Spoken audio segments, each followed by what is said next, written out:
Let's see how to add integrations in Hostinger website builder.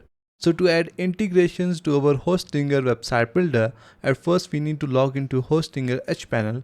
Now from the left menu, click on websites.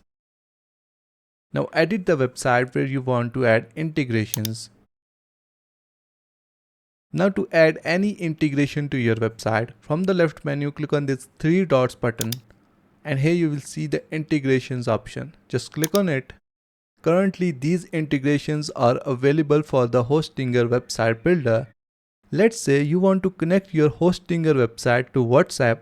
Just select WhatsApp from here, add your phone number and default message, and then click on update website, and WhatsApp will be added to your Hostinger website.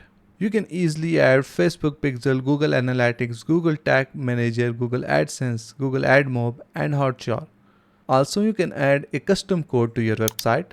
To add any other integration to your website, just select the integration from here, add your integration ID here, and then click on update website. So this is how you can add integrations in Hostinger website builder. That's it for today. Thanks for watching. Please like and subscribe.